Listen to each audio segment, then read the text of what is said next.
alihi wa sahbihi wa man walah wa la hawla wa la quwwata illa billah. Dalam sekitar pembahasan sholatul marid ya. Kalau si marid, orang yang sakit tadi itu, kalau orang yang sakit tadi itu tidak mampu berdiri, sholat wajibnya maka sholat duduk. Kalau enggak mampu sholat duduk, maka sholat dalam keadaan ittija, tidur miring. Kalau enggak mampu berarti sholat dengan istilqa, tidur berebah. Kalau enggak mampu dengan ima, ini dengan gerakan kepala.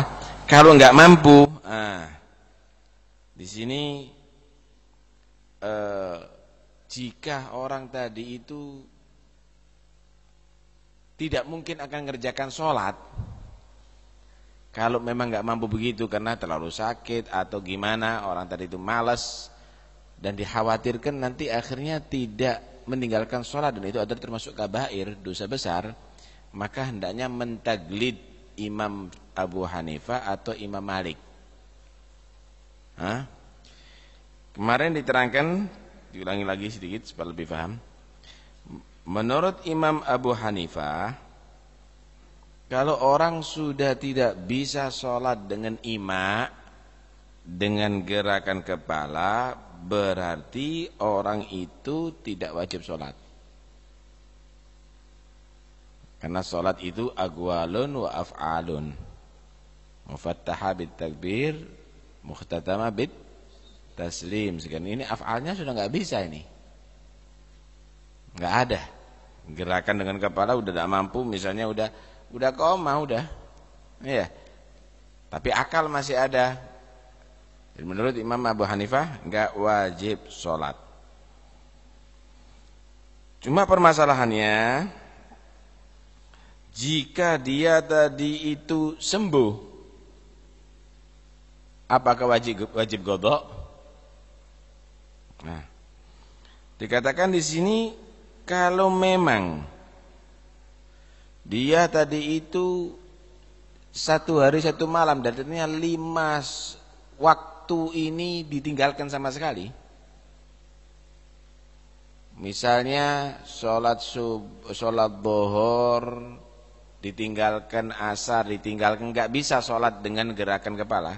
Maghrib ditinggalkan, kemudian isya ditinggalkan, subuh ditinggalkan, kemudian zuhur bekhair.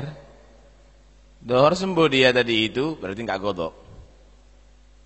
Tapi kalau aqal daripada khamsus salawat, aqal min yaumin wa lailah, dhuhur, kalau lebih kurang daripada itu, dhuhur dia ninggalkan, asar ninggalkan, isya, maghrib ninggalkan, isya sembuh, berarti dhuhur, asar, maghrib diqadai. Paham nih? Lalu sekarang misalnya dhuhur ditinggalkan, asar ditinggalkan, maghrib ditinggalkan, isya ditinggalkan, subuh ditinggalkan, dhuhur ditinggalkan, asar ditinggalkan, maghrib sembuh. Berarti hari itu dhuhur, asarnya diqadai. Jadi yang kurang daripada, yang lebih daripada 1 hari 1 malam berarti enggak wajib qadha. Kemudian yang kurang daripada 1 hari 1 malam berarti diwajibkan qadha. Tetapi kalau misalnya keduluan mati gimana? Dia nggak mampu sholat dengan ima, dengan gerakan kepala, dhuhur, asar, maghrib, isya mati. Apakah berarti dia itu meninggalkan sholat? Berarti sudah nggak wajib qadha sama sekali, sudah keduluan mati kok. Berarti sudah jatuh kewajiban, gugur kewajiban sholat bagi dia secara mutlak. Pembahasan yang kedua dari mazhab Imam Abu Hanifah. Syarat-syarat sholat dia tidak mampu mengerjakan. Baik itu menghadap kiblat atau wudu, dia nggak mampu dengan sendirinya. Tapi kalau diwudui atau dia tadi itu diarahkan sama orang ke kiblat, angkat sama orang, dia mampu menghadap kiblat.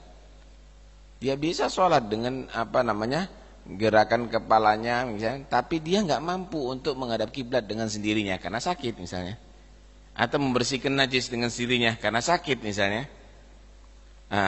Maka menurut daripada Abu Muhammad dan Abu Yusuf, ini dua pakar ulama Abu Hanifah, Qaulus Sahibain ini tetap wajib bagi dia untuk melaksanakan itu, nyuruh orang untuk melakukan menyempurnakan syarat-syarat tadi itu. Ayo wudu ono aku, ayo aku arahkan kepada kiblat. Tapi menurut Abu Hanifah sendiri, nggak wajib bagi dia. Yang dikatakan godir itu binafsi, bukan godir bi ghairi. Dikatakan mampu itu kalau dia sendiri, bukan mampu karena orang lain. Berarti ajiz. Kalau begitu orang itu dikatakan tidak mampu. Karena itu menurut Abu Hanifah, ya berarti dia ninggalkan syarat sholat nggak ada masalah.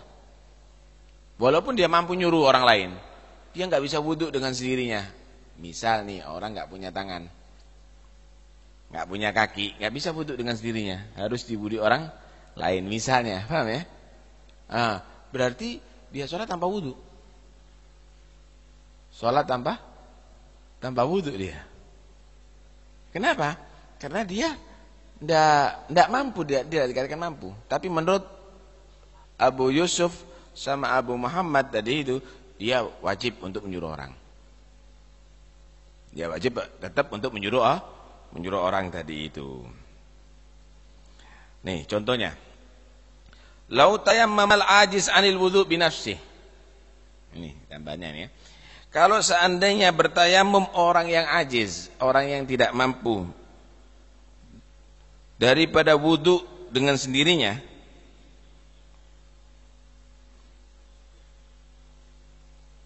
jadi orang tidak bisa wudu kecuali diwudui, akhirnya dia tayamum. Nah, akhirnya dia tayamum. Dia nggak mau nyuruh orang lain. Ini pertama. Au shalla bin najazah, atau dia sholat dengan najis. Dia ada najis, dia tidak bisa membersihkan, sholat dengan najis. Au shalla ila ghairi qiblah, atau sholat tidak menghadap kiblat. Padahal ma'a wujudi man yuwaddihi, ada di sekitar dia orang yang mampu untuk mewudui dia. Au yuzilun najasa, ada bersama dia orang yang membersihkan najisnya dia. Au yuhawwilu ilal qiblah, ada orang di sekitarnya dari itu yang menghadapkan dia kepada kiblat. Walam ya'mur bidzalik, tapi dia tidak mau merintahkan itu. Shahat salatuh, tetap sah salatnya. Walaupun tidak menghadap kiblat, walaupun dia tidak menyuruh orang tadi membersihkan najis, walaupun dia tadi itu tidak wudu, cukup dengan tayamum. Paham nih? Wa inda sahibain, pada pendapat sahibain tadi itu Abu Yusuf sama Abu Muhammad, wa huwa dhahirul madhab, ini dhahirul madhab, ini Imam Nawawinya mereka ini. La tasihhu salatuh, enggak sah salatnya, wajib menyuruh. Kenapa? Li'anna alata ghairihi sharat ka alatih. Karena alat milik yang lainnya sharat ka alatih, seperti alat dirinya sendiri. Tangannya orang seperti tangannya dia sendiri. Tolong wudu kan, tolong itu. Paham nah ini? Pendapatnya Abu Muhammad sama Abu Yusuf ini, hadza illam talhaqhu masyaqqatun bi fi'li ghairi. Ini dengan catatan jika tidak ada masyaqqah kalau dibantu dengan orang lain. Enggak kuat ini, habis tabrakan misalnya, dimiringkan juga enggak kuat, sakit misalnya. Ada masyaqqah walaupun dibantu dengan orang lain.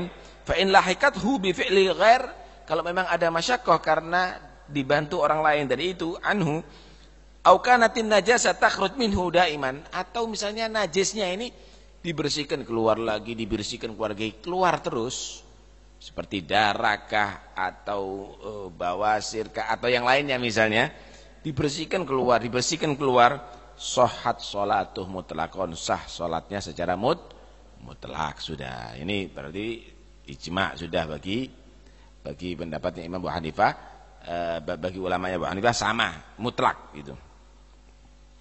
Kama fi ibaratil bahr wad dur al-mutaqaddimain, sebagaimana diterangkan dalam kitab Al-Bahr dan kitab Ad-Dur seperti yang berlalu. Jadi ini pendapatnya Imam Abu Hanifah. Lah ya kalau orang misalnya sudah sakit, daripada enggak sholat udah ngikuti pendapat Abu Hanifah dulu.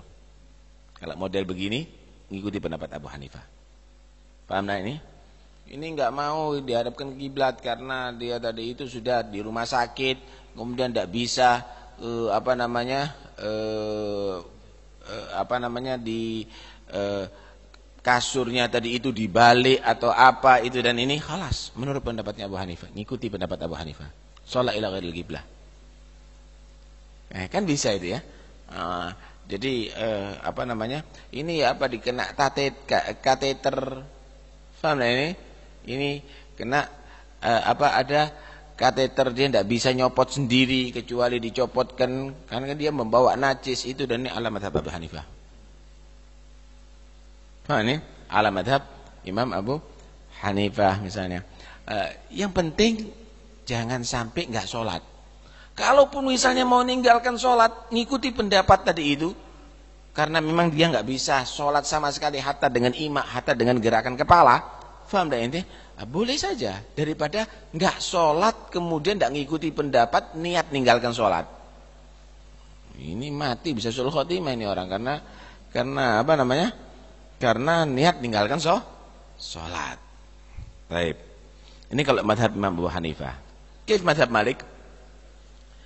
Wa amma madhabul Imam Malik rahimahullah ta'ala, adapun madhabnya Imam Malik rahimahullah ta'ala, idza ajazal maridu anil ima'i birra'si, jika orang enggak mampu daripada gerakan kepala untuk melaksanakan sholat, udah enggak mampu sama sekali, sholat tidur wala sholat dengan gerakan kepala, wasara bihalatin la yaqdiru ma'aha illa 'alal ima'i bitarfi wa nahwi, dan menjadi keadaannya tadi itu la yaqdir ma'aha, tidak mampu melaksanakan sholat tadi itu illa 'alal ima', kecuali dengan gerakan bitarfi, dengan mata, wa nahwi atau yang lainnya dengan jari misalnya, au bi ijra'il arkan 'alal galab, atau dengan cukup membayangkan atau menjadikan rukun-rukun itu dilaksanakan dengan hati saja, dengan pikiran. Fala nassun sharihun fi wujubis shalah wala adami, maka enggak ada nas yang jelas yang menerangkan wajib sholat dan tidak wajib sholat. Walakin tetapi muqtadha madhabihi, keputusan madhabnya Imam Malik al-wujub, tetap wajib.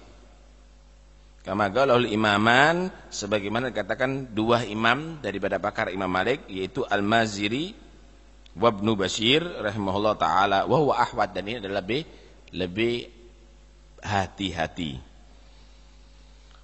Jadi seakan-akan mauquf sudah. Kalau orang tadi itu enggak bisa ima, ya dia berarti gerakan dengan mata kan, atau gerakan dengan jari misalnya, ya, atau kalau enggak ijra fil qalb, di perbuatan sholat tadi itu dilaksanakan dengan hati. Cuma ini menurut madhab menurut banyak daripada pendapat Malik ini tidak ada nas yang jelas wajib dan tidak. Cuma menurut imaman dua imam pakar Imam Malik, dan ini yang menjadi keputusan madhab, tetap wajib. Tetap wajib. Sama dengan madhabnya Imam Syafi'i berarti. Ya, cuma ada kelonggaran tidak wajib bagi Imam Malik. Masih ada pendapat menyatakan tidak wajib karena tidak ada nas sharih terhadap wujubnya tadi itu. Lebih longgar masih. Mengikuti pendapat itu masih kuat.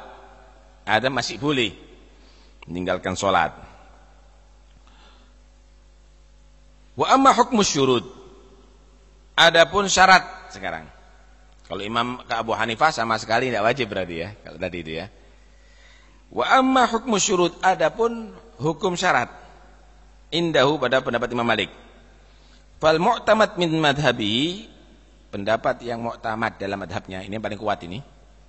Anna taharatal khabath an thawbil musalli wa badanihi wa makani sunnah. Bersih daripada najis di bajunya orang yang sholat, di badannya orang yang sholat, di tempatnya orang yang sholat adalah sunnah. Menurut pendapat Imam Malik. Jadi kalau orang sholat dengan najis itu sah. Cuma pembahasannya apakah wajib qadha apa enggak? Ini. Fa yu'idu man shalla biha 'aliman qadiran 'ala izalatiha istihbaban la wujuban. Maka mengulangi orang yang sholat biha dengan membawa najis, 'aliman dengan tahu hukumnya, qadiran mampu menghilangkan najis, qadiran 'ala izalatiha istihbaban sunnah untuk ngulangi. La wujuban, tidak wajib untuk ngulangi. Nah, seperti orang kena kadatir itu, kalau mengikuti madhab Imam Malik, yang kena ada kantong kan ada kantong najisnya. Imam Malik, maka dia tadi itu dikatakan sah sholatnya, tidak wajib qadha. Tidak wajib qadha. Yang qadir ala izalati aja sah kok. Paham ini? Wa mugabilul mu'tamad, lawannya mu'tamad. Berarti bukan mu'tamad ini. Al wujub tetap wajib idza kana dzakiran laha, kalau ingat bukan nasiya. Kalau nasiya tidak wajib untuk mengqadai, tapi kalau sengaja dia tadi itu salat dengan bawa najis wajib untuk mengqadai. Qadiran ala izalatiha. Yang mampu untuk menghilangkan najis. Lah kalau dikata itu kan tidak mampu menghilangkan najis karena dia lagi sakit. Ya berarti jelas boleh meninggalkan bukan boleh meninggalkan sholat dengan najis tanpa wajib qadha. Tapi kalau mampu untuk menghilangkan najis dan dia ingat bukan dalam keadaan lupa, berarti wajib untuk mengulangi sholat bil mutlak, secara mutlak. Ini menurut siapa ini? Menurut pendapat yang kedua daripada ulama Malikiyah, tapi yang mu'tamad justru yang pertama, tidak wajib. Walaupun dzakiran, walaupun qadiran ala izalatiha. Karena hukumnya menghilangkan najis adalah sunnah untuk sholat lah ya.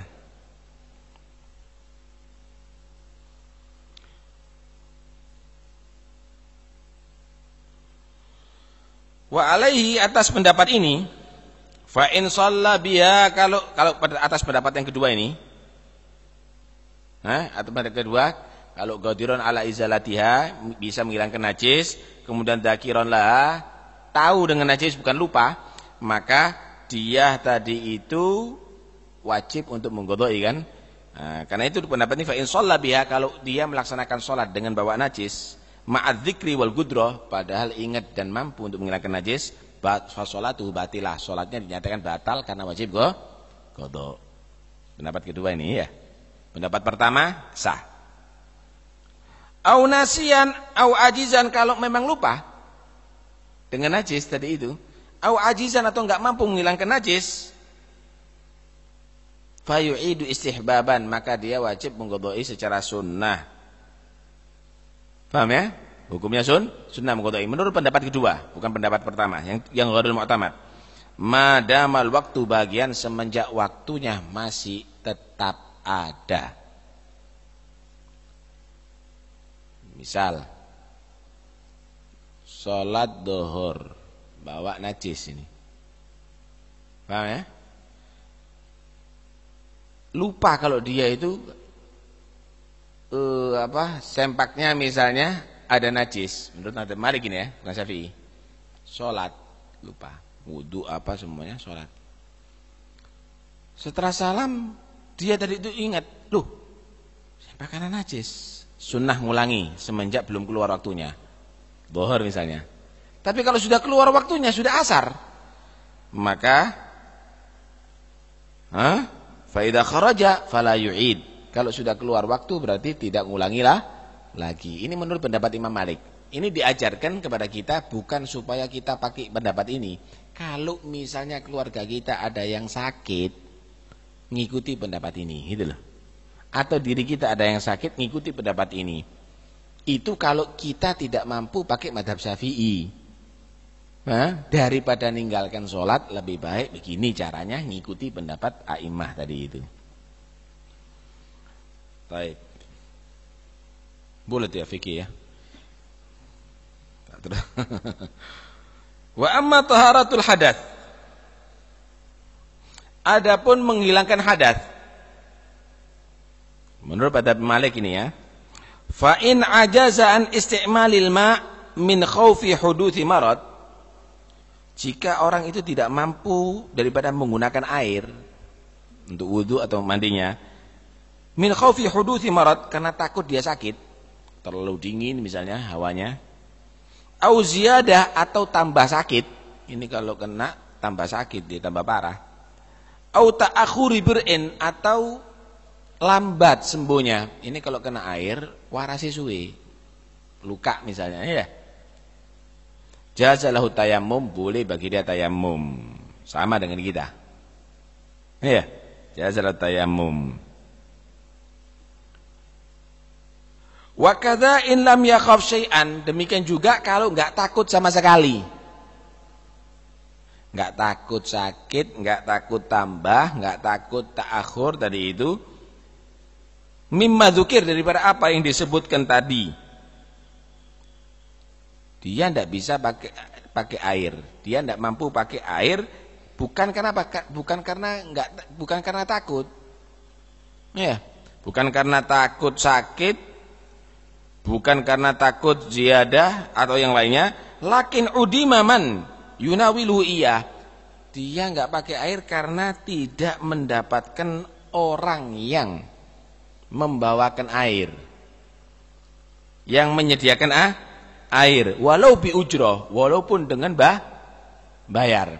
Tidak ada orang yang membawakan air. Fayubahu lahu tayammum, maka boleh bagi dia tayammum, tidak wajib cari berarti.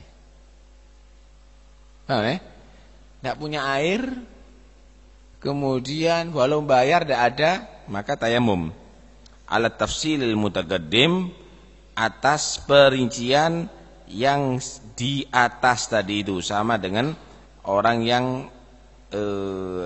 tadi itu, yang ajiz daripada imak tadi itu.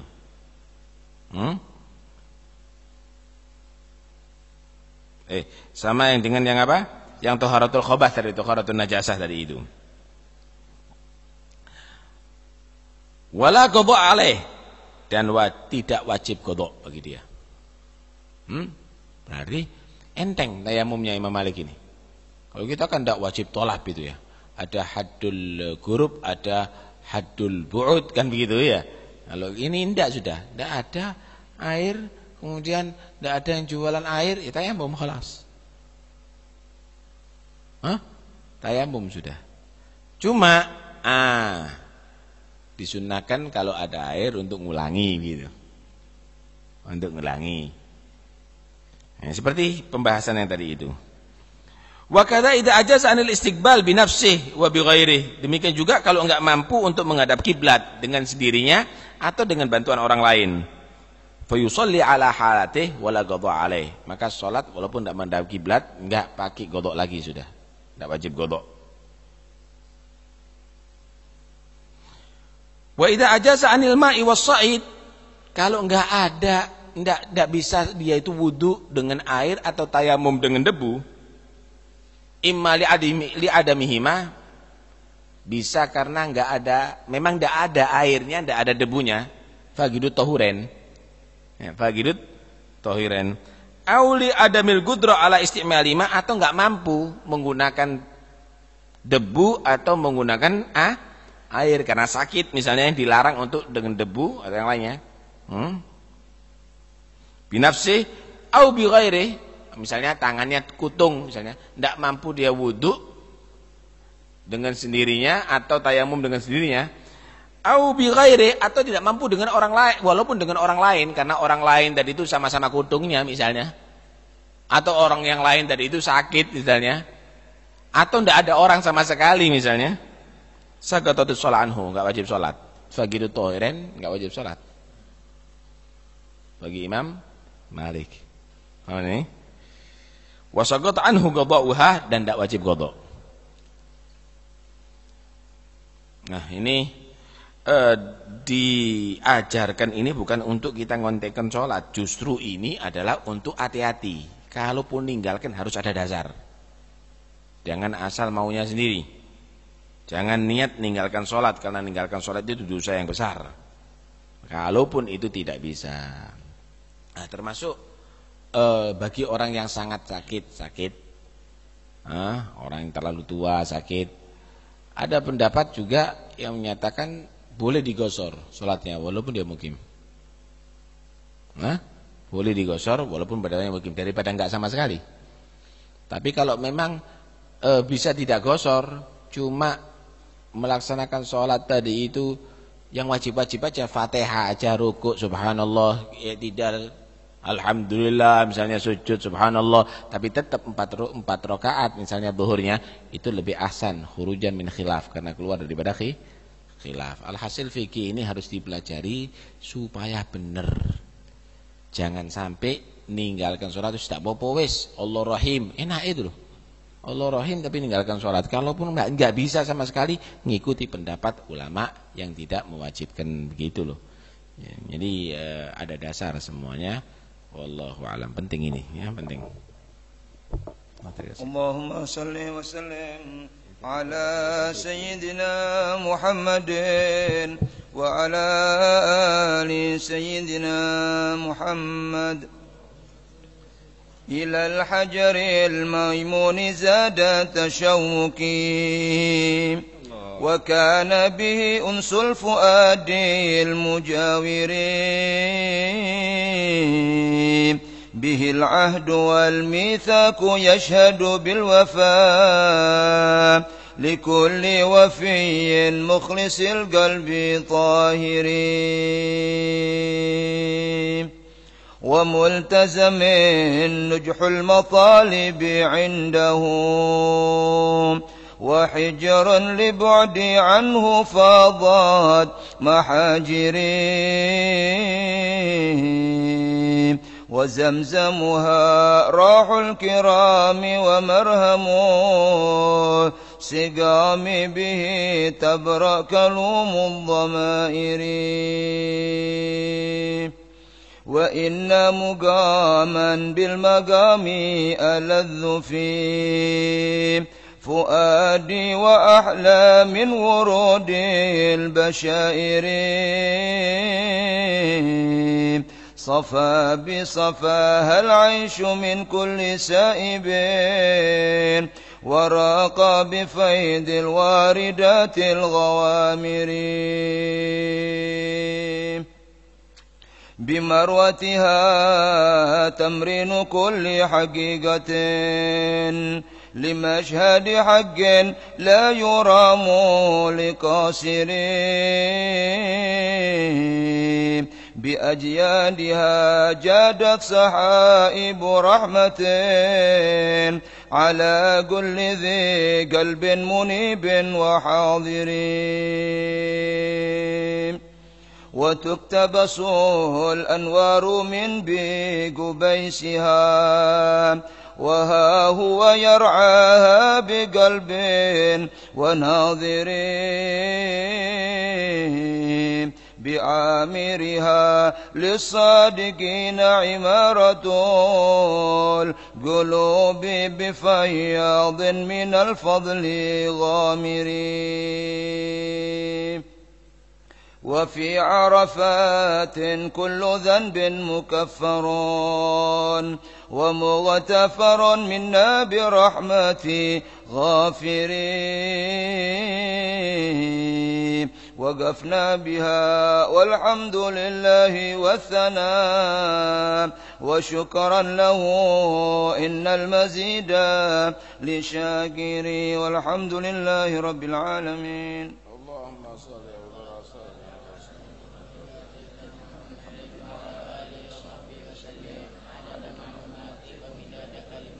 كلما ذكر الذاكرون وغفل عن ذكرك وذكر الغافلون. اللهم صل أفضل صلاة سيدنا محمد وعلى آله وصحبه وسلم عدد معلوماتك ومداد كلماتك كلما ذكرك ذكر ذاكرون وغفل عن ذكرك وذكر الغافلون. اللهم صل أفضل صلاة على أسد مخلوقاتك سيدنا محمد وعلى آله وصحبه وسلم عدد معلوماتك ومداد كلماتك كلما ذكرك وذكر ذاكرون وغفل عن ذكرك وذكره الغافلون. ربنا انفعنا بما علمتنا رب علمنا الذي ينفعنا رب فقهنا وفقه أهلنا وقربات لنا في ديننا مع للقدر أنثى وذكر رب وفقنا ووفقهم لما ترتدي قولا وفعلا كرما وارزق الكل حلالا دائما وأخلاك يا علماء نخضى بالخير ونكفى كل شر. ربنا واصلح لنا كل الشؤون وأقر بالرضا منك العيون واقض عنا ربنا كل الديون قبل أن تأتينا رسل المنون واغفر واسر أنت أكرم من ستر. وصلاة الله تغشى المصطفى من إلى الحق دعانا والوفاء بكتاب فيه للناس شفاء وعلى الأهل الكرام الشرفاء وعلى الصحب مصابيح الغرر. اللهم اهدنا بهداك واجعلنا ممن يسارع في رضاك ولا تولنا وليا سواك ولا تجعلنا ممن خالف أمرك وعصاك وحسبنا الله نعم الوكيل. ولا حول ولا قوة إلا بالله. صلى الله على سيدنا محمد وآله وصحبه وسلم. الحمد لله رب العالمين. الفاتحة إلى حضرة رسول الله صلى الله عليه وسلم محمد بن عبد الله صلى الله عليه وسلم أرواح أبيه وأخوانه من الأنبياء والمرسلين صلوات الله وسلامه عليه وعليهم أجمعين. ثم إلى أرواح البيت رسول الله وأزواج رسول الله وأصحاب رسول الله والتابعين وتابعيهم ومن تبعهم بإحسان يوم الدين. ثم إلى رسول جل الله أحمد بن عيسى وابن عبيد الله وعلوي بن عبيد الله علي بن علوي خلق قسم والأستاذ الأعظم الفقيه المقدم محمد بن علي بن سادتنا النبي علوي علوي الغيور مع أخوانه وابن علي محمد مولى الدويلة والمقدم الثاني الحبيب عبد الرحمن السقاف وسوري وفريه ثم بكر السكران وابن علي وشهاب الدين قد بن ملا عبد الله العيد الأكبر وابن أبو بكر علي المحضر علوي بن عبد الرحمن أحمد بن علي الصبر أما فخر الوجود وشيخ بكر بن سالم وأخي عقيل بن سالم. ثم إلى أرواح عبد الرحمن محمد مولى على شرف يوسف بن عبد الحسني وابن عمر أحمد محمد الحبشي وصحاب الشعب. ثم لقلب ربنا الشعب القدر جيلاني أبو الحسن شاذلي ومدين الأمرابي والأئمة المجتهدين والمفسرين والمحدثين والفقهاء والعلماء العاملين وأهل الطاعات أجمعين. ثم لقد بالأنفاس حبيب عمر بن عبد الرحمن العطاس الشيخ علي بن عبد الله بارس بالإرشاد وغاث عباد والبلاد الحبيب عبد الله بن الحداد. ثم الحبيب عبد الله بن طاهر وأخي عبد طاهر. ثم الحبيب علي بن محمد بن حسن الحبشي. ثم كافة الأولياء والصالحين مكان حلت أرواحهم